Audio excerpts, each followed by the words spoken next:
굿모닝, 좋은 아침입니다. 오늘 하루도 주님의 은혜가 넘치길 소망하며 특별히 12월의 중순이 되었습니다. 우리 올 한 해도 다시 한번 돌아보면서 주님 앞에 감사하고 특별히 예수님을 더 깊이 묵상하는 한 주 되시기를 또 하루 되시기를 소망합니다. 오늘 말씀 같이 나누겠습니다. 전도서 2장입니다. 2장 12절부터 26절 말씀입니다. 전도서 2장 12절부터 26절 말씀입니다. 내가 돌이켜 지혜와 망령됨과 어리석음을 보았나니 왕 뒤에 오는 자는 무슨 일을 행할까? 이미 행한 지 오래전의 일일 뿐이라. 내가 보니 지혜가 우매보다 뛰어남은 빛과 어둠보다 뛰어남 같도다. 빛이 어둠보다 뛰어남 같도다. 지혜자는 그의 눈이 그의 머릿속에 있고 우매자는 어둠 속에 다니지만 그들 모두가 당하는 일이 모두 같으리라. 는 것을 나도 깨달아 알았도다. 내가 내 마음속으로 이르기를 우매자가 당한 것을 나도 당하리니 내게 지혜가 있었다 한들 내게 무슨 유익이 있으리요 하였도다. 이에 내가 내 마음속으로 이르기를 이것도 헛되도다 하였도다. 지혜자도 우매자와 함께 영원하도록 기억함을 얻지 못하나니 후일에는 모두 다 잊어버린 지 오래일 것임이라. 오호라, 지혜자의 죽음이 우매자의 죽음과 일반이로다. 이러므로 내가 사는 것을 미워하였노니 이는 해 아래에서 하는 일이 내게 괴로움이요 모두 다 헛되어 바람을 잡으려는 것이기 때문이로다. 내가 해 아래에서 내가 한 모든 수고를 미워하였노니 이는 내 뒤를 이을 이에게 남겨주게 됨이라.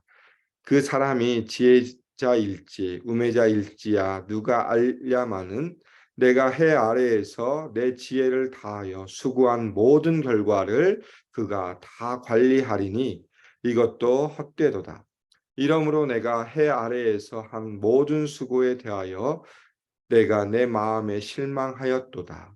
어떤 사람은 그 지혜와 지식과 재주를 다하여 수고하였어도 그가 얻은 것을 수고하지 아니한 자에게 그의 몫으로 넘겨주리니 이것도 헛된 것이며 큰 악이로다.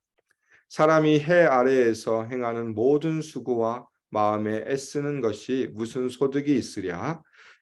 일평생에 근심하며 수고하는 것이 슬픔뿐이라. 그의 마음이 밤에도 쉬지 못하나니 이것도 헛되도다. 사람이 먹고 마시며 수고하는 것보다 그의 마음을 더 기쁘게 하는 것은 없나니 내가 이것도 본즉 하나님의 손에서 나오는 것이로다. 아, 먹고 즐기는 일을 누가 나보다 더 해 보았으랴? 하나님은 그가 기뻐하시는 자에게는 지혜와 지식과 희락을 주시나 죄인에게는 노고를 주시고 그가 모아 쌓게 하신 하나님을 쌓게 하사 하나님을 기뻐하는 자에게 그가 주게 하시지만 이것도 헛되어 바람을 잡는 것이로다. 아멘. 오늘 우리가 살펴볼 말씀은 2장입니다. 전도서 2장이고요. 앞부분 1절부터 11절은 즐거움에 대한 이야기를 하고 있습니다. 즐거움도 결국 무엇이냐? 헛되다라고 이야기하고 있습니다. 전도서를 전체에 흐르는 중심 주제는 헛되다죠. 1장 2절에서 이야기한 것처럼 해 아래에서 있는 모든 것이 헛되고 헛되니 헛되고 헛되도다라는 그 헛됨을 이야기하고 있고요. 특별히 오늘 우리 본문에서는 세 가지 부분으로 나눠서 이제 좀 방향을 전환시키는 전도자의 모습을 보여주고 있습니다. 앞부분에서 즐거움에 대해서 헛되도다 얘기하면서 이제 12절부터 시작해서는 지혜와 우매에 대한 이야기를 시작하고 있습니다. 12절부터 17절을 살펴보면 지혜와 어리석음에 대해서 또 지혜자와 우매자를 생각하면서 비교하는 모습을 보여주고 있습니다. 12절에 전도자가 이렇게 말씀하고 있습니다. 내가 돌이켜 지혜와 망령됨과 어리석음을 보았나니 이 전도자는 지혜뿐만 아니라 어리석음, 망령됨, 우매를 함께 살펴보았다라고 이야기하고 있습니다. 전도자가 가지고 있는 관점에서 보면 지혜만 집중하는 것이 아니라 오히려 그가 살아온 인생을 통해서 이게 지혜로운 것이고, 이 반대편에 있는 어리석음과 우매와 망령됨이 무엇인가에 대해서 살펴보았다라고 이야기하면서 13절에 지혜와 우매의 차이를 설명해 주고 있습니다. 내가 보니 지혜가 우매보다 뛰어남은 빛이 어둠보다 뛰어남 같도다. 지혜와 우매를 비교하는 모습을 보여주고 있는데 무엇으로 비교합니까? 빛과 어둠을 비교해서 설명해 주고 있습니다. 빛과 어둠은 분명한 차이가 있는 것을 보여주는 것이죠. 우리가 살다 보면 어두움과 빛이 극명하게 갈리듯이 이 지혜와 우매도 그렇게 갈린다라는 것을 이야기해 주고 있습니다. 왜 그러냐면 14절 상반절에 보니까 지혜자는 그의 눈이 그의 머릿속에 있기 때문에 그렇다. 이 그의 눈이라고 했는데 눈은 무엇을 의미하냐면 분별력을 의미합니다. 분별력. 그에게 분별력이 있기 때문에, 그 머릿속에 분별력이 있기 때문에 주어진 일들 가운데 이거는 정말 내가 해야 될 것이야. 이거는 하지 말아야 돼. 이거는 누구든지 할 수 있는 일이지만 이건 할 수 없어. 그러면서 그 분별을 통해서 그것을 알아가기 때문에 이 지혜와 우매가 그렇게 극명하게 차이가 난다. 빛과 어둠처럼 극명하게 차이가 난다라고 설명하면서 반전을 또 우리에게 주고 있습니다. 14절 후반절에 보니까 뭐라고 얘기하냐면 우매자는 어둠 속에 다니지만 그들 모두가 당하는 일이 모두 같으리라 라고 이야기하고 있습니다.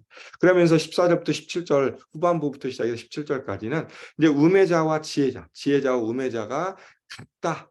별 차이가 없다라는 것을 이야기하고 있습니다.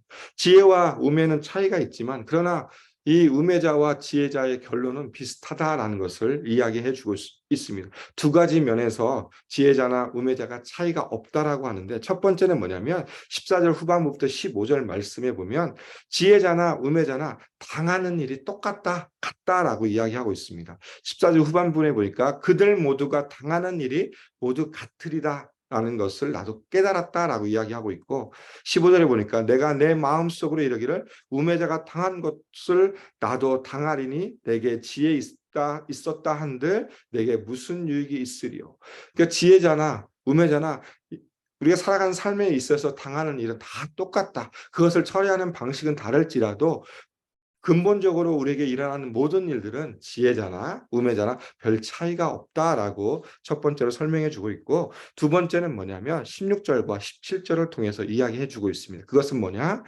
영원한 기억됨이 없다라는 것을 이야기하고 있습니다. 16절 초반부에 보니까 지혜자도 우매자와 함께 영원하도록 기억함을 얻지 못한다. 결국 지혜자로 우매자로 이 땅을 살아가지만 이 사람이 지혜자야, 이 사람이 우매자야라는 그 기억 자체가 영원히 가지 못하고 결국 나중에는 어떻게 합니까? 16절 후반절에 보니까 오호라 지혜자의 죽음이 우매자의 죽음과 일반이다. 똑같다라고 설명해 주고 있습니다. 결국 해 아래 하는 모든 일들은 다 괴로운 일이고 이게 지혜자나 우매자나 결국 죽음을 통해서 똑같은 결과를 가져오고 또한 그에게 인생 가운데 닥치는 일이 다 똑같기 때문에 지혜자나 우매자나 비교해 볼 때 별 차이가 없다라는 것으로 결론을 내리면서 마지막에 뭐라고 이야기하냐면 모두 다 헛되이 바람을 잡으려고는 것이기 때문이로다 라면서 지혜와 우매를 결론을 내려주고 있습니다. 잡으려 해도 잡을 수 없는 아무리 우리가 이 땅을 살아가면서 지혜롭게 살려고 하고 모든 것을 잘하려고 그런 일들을 하고 있지만 결국은 그것이 바람을 잡으려는 것처럼 헛된 것이다라는 것을 다시 한번 전도자는 우리에게 이야기해 주고 있습니다. 분명한 지혜와 우매의 차이는 있지만 그러나 지혜자와 우매자의 결과는 비슷하다. 결국 똑같다라는 죽음을 당해서 똑같이 죽고 그들이 우매자든 지혜자든 다 이 땅을 살아가는 그들의 기억이 없어질 것이고 당하는 일이 똑같다라면서 결국 이렇게 이야기하는 것입니다. 바람을 잡으려는 것이기 때문에 결국 다 헛되다라는 것으로 결론을 내려주고 있습니다. 그러면 또 18절부터 23절은 이제 해 아래에서 수고하는 것들에 대해서 이야기해 주고 있습니다. 결론은 무엇이냐? 해 아래에서 수고하는 것들도 다 헛되다라고 이야기하고 있습니다. 18절부터 23절에 보니까 반복되는 단어들이 있습니다. 18절, 19절, 20절, 22절에 보니까 반복되는 단어가 있죠. 해 아래에서. 이 전도서에서만 등장하는 문구죠. 해 아래에서 총 29번이 전도서 1장부터 시작해 12장까지 등장합니다. 그러면서 이 전도서에만 나오는 독특한 특징의 표현이에요. 그러면서 이것을 다른 구약의 말씀을 보면 땅 위에서라고 보통은 이야기하고 있는데 그것보다 더 이상의 의미를 부여해 주면서 해 아래에 있는 모든 세상을 의미하고 있고, 그러면서 이 해 아래에서의 의미가 가지고 있는 의미가 뭐냐면 사람에게 있어서 고통스러운 삶이 있다는 것을 암시하는 표현이에요. 해 아래에서 산다는 것은 우리가 이 땅을 살아가면서 우리에게 고통이 있고 어려움이 있고 그런 삶이 있을 것이다라는 것을 암시해 주는 표현으로 쓰고 있고, 또 한편 이 전도서 전체를 보면 해 아래에서 살면 하나님과 관계없는 삶을 통칭하는 말로 사용되고 있습니다. 우리가 지금 초반이지만 앞으로 전도서의 말씀을 우리가 묵상하고 또 설교를 통해서 듣겠지만 이 해 아래에서의 의미가 뭐냐면 하나님과의 관계없는 세상, 하나님과의 관계가 없는 세상을 통칭하는 의미로서 또 해 아래에서 사용되고 있습니다. 그런데 18절부터 23절에 보니까 이 해 아래에서 우리가 이 해 아래에서 우리가 수고하는 모든 것들이 결국 무엇이냐?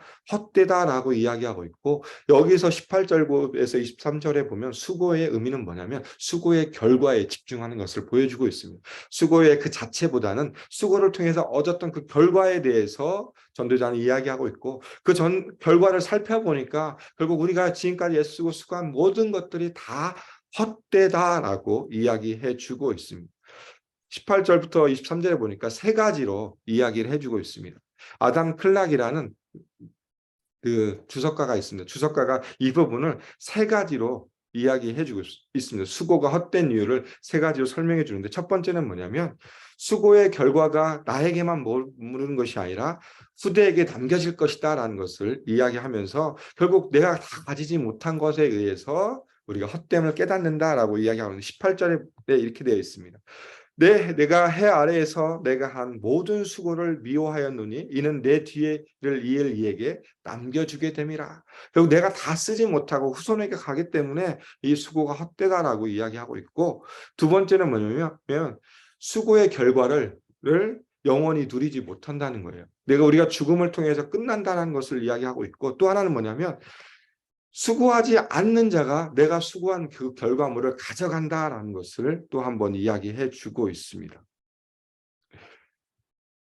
21절에 보니까 어떤 사람은 그 지혜와 지식과 재주를 다하여 수고하였어도 그가 얻은 것을 수고하지 아니한 자에게 그의 몫으로 넘겨준다라는 것을 통해서 수고의 결과를 영원히 누리지 못한다는 거예요. 결국 내가 누릴 수도 있지만 그러나 그것이 나와 상관없는 사람이 누릴 수 있다. 그렇기 때문에 이 수고의 결과가 헛되다라고 이야기하고 있고, 마지막으로 무엇이냐면 수고의 결과가 수고의 진정한 목적을 가르쳐 주지 않기 때문에 그래요. 우리가 정말 열심으로 일하고 열심으로 우리가 땀을 흘리며 정말 노력하는데 그 노력에 얻은 결과, 이 수고의 결과를 통해서 보니까 내가 왜 이렇게 열심히 살았지?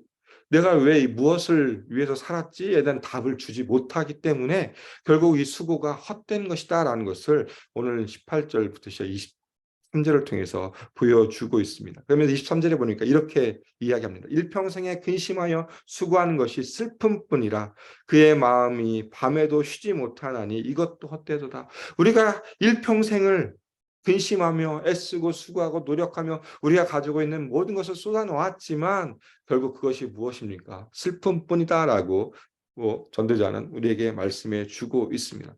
결국 18절부터 시작해 23절을 통해서 다시 한번 전도자가 이야기하는 것은 우리의 수고가 헛되다. 수고를 통해서 얻은 결과가 헛되다라고 결론을 내려주고 있습니다. 그러면서 24절부터 26절에 조금 이제 시선을 좀 변화시키시는 전도자의 모습을 보여주고 있습니다. 뭐냐면 먹고 마시는 수고에 대한 중요성을 이야기하는데 24절에 어떻게 설명합니까? 사람이 먹고 마시며 수고하는 것보다 그의 마음을 더 기쁘게 하는 것이 없나니 내가 이것도 본즉 하나님의 손에서 나오는 것이더라. 이제 화제를 조금씩 시선을 바꿔주는 전도자의 모습을 보여주고 있습니다. 먹고 사는 부분의 문제가 정말 중요하죠. 인생에. 왜? 이것이 우리의 마음을 더 기쁘게 하는 것 것이기 때문에 그렇습니다. 우리가 먹는 것, 마시는 것, 이 모든 것이 중요한 이유는 우리 인생을 즐겁게 해주는데 또 하나의 뭐냐면 이것이 누구를 통해서 나타난다? 하나님을 통해서 하나님의 손에서부터 주어지기 때문이다라는 것을 전도자는 이야기하면서 이제 시선을 우리의 인생의 헛됨보다는 하나님 앞에 하나님으로 시선을 변경시키는 모습을 보여주고 있습니다. 그러면서 25절에 보니까 먹고 즐기는 일을 누가 나보다 더 해보았으라. 전도자가 지금까지 살아온 삶의 모습을 보면 정말 이 땅에서 가장 큰 부유를 누리고 가장 큰 지혜를 누리고 가장 큰 권력을 누렸던 사람이 바로 이 전도자이지 않습니까? 그리고 그가 정말 인생을 살아가면서 많은 것을 누렸습니다. 먹고 마시는 것뿐만 아니라 그가 했던 모든 일들을 생각해 보니까 누가 나보다 더 이런 일을 해봤겠느냐. 내가 정말 이렇게 해보니까 이 모든 것들이 하나님으로부터 온다라는 것을 이야기해 주고 있고 마지막 26절을 통해서 하나님은 그가 기뻐하시는 자에게 지혜와 지식과 무엇을 줍니까? 희락을 주신다라고 이야기하고 있고 죄인에게는 노고를 주시고 죄인이 정말 애쓰고 수고해서 모았던 그 재물을 어떻게 합니까? 하나님을 기뻐하는 자에게 주게 한다라고 이야기하고 있습니다. 그러면서 악인은 헛되이 바람을 잡으려는 것이다라고 결론을 내려주고 있습니다. 결국 악인의 수고와 악인이 가지고 있는 모든 것은 다 헛될 뿐이다라고 이야기하면서 우리가 무엇에 집중해야 될 것인 것을 다시 한번 보여주고 있습니다. 그것은 뭐냐? 하나님입니다. 하나님. 해 아래에서 하나님 없는 세상에서 우리의 수고, 우리의 노력, 우리가 모든 것을 하도 다 헛되지만 하나님과의 관계 가운데서 행하는 수고는 하나님이 주시는 것이고 그로 인해서 우리가 기쁨을 누릴 수 있고 평안을 누릴 수 있고 즐거움을 누릴 수 있다는 것으로 전도자의 시선이 바뀌는 모습을 보여주고 있습니다. 앞으로 시작되는 3장부터 시작해서 끝까지 이제 전도자가 우리의 삶 가운데 이 헛됨을 극복하기 위해서 무엇을 어떻게 해야 될 것을 이제 살펴주고 또 이야기해 주고 있습니다. 오늘 말씀을 정리하면서 전도자는 우리에게 이 말씀을 주고 있습니다. 우리가 이 땅을 살아가면서 시선을 어디에 둘 것인가?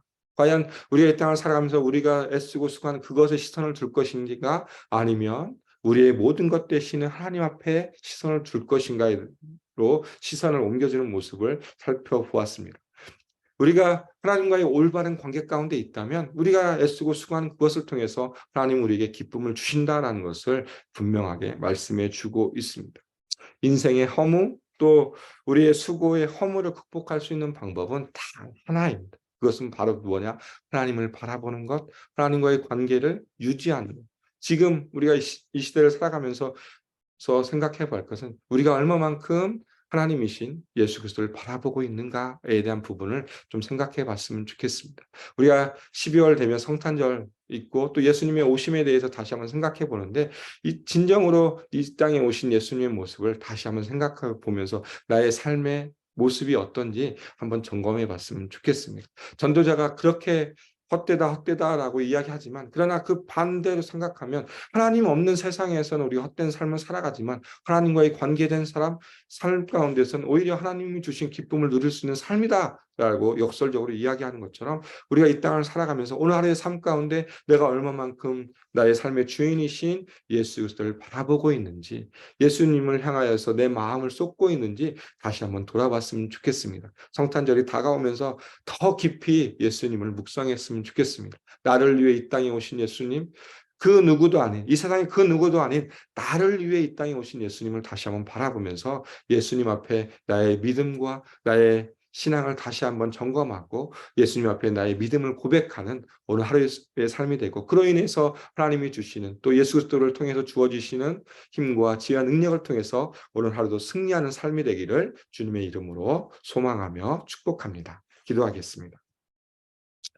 하나님 감사합니다. 오늘 하루의 삶도 주님께서 허락하여 주셔서 감사합니다. 오늘 또 전도서 2장을 통해서 이야기한 것처럼 지혜자나 우매자나 일반이고 또한 우리의 삶 가운데 일어나는 모든 일들을 통하여서 그것이 다 헛되다라고 전도자를 통해서 말씀해 주셨는데 그러나 그것이 하나님과의 관계될 때는 우리에게 기쁨이 되고 지혜와 지식을 얻는 것이라는 것을 다시 한번 알게 해주셔서 감사합니다. 오늘 하루의 삶 가운데 다시 한번 우리의 모든 것 되시며 우리의 삶의 주인 되신 예수 그리스도를 바라볼 수 있도록 인도하여 주시고 십자가의 보혈의 능력을 통하여서 우리가 넉넉히 승리하는 삶이 될 수 있도록 오늘 하루도 붙들어 주시며 인도하여 주시옵소서. 특별히 12월 한 달 동안 또 우리에게 주어진 삶을 통하여서 이 땅에 오신 예수님을 다시 한번 기억하게 해주시고 다시 한번 묵상하면서 우리의 믿음과 우리의 신앙을 점검하게 해주시고 다시 한번 주님 앞에 우리의 마음을 온전히 드리는 시간 될 수 있도록 주님께서 함께 해주시고 오늘 하루의 삶도 주님이 기뻐 받은 삶의 모습 가운데 하나님의 나라와 하나님의 의를 위해 살아갈 수 있도록 하나님께서 함께 해주시며 인도하여 주시옵소서. 주님 감사합니다. 예수님의 이름으로 기도드립니다.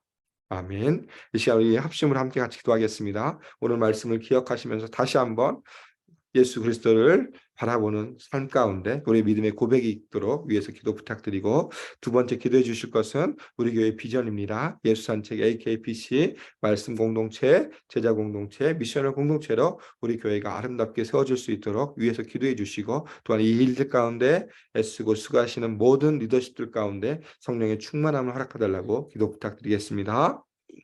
세 번째 기도 제목은 우리 다음 세대를 위해서 기도 부탁드리겠습니다. 우리 다음 세대 아이들이 말씀으로 세워질 수 있도록 우리 영유아부, 유치부, 유년부, 유스 아이들이 늘 말씀으로 세워지고 말씀을 따라서 살아갈 수 있도록 인도해 주시고 개인적으로 또 인격적으로 주님을 만나고 그들이 일평생 주님과 동행하는 삶을 위해서 기도해 주시고 특별히 이번 주가 또 파이널 기간입니다.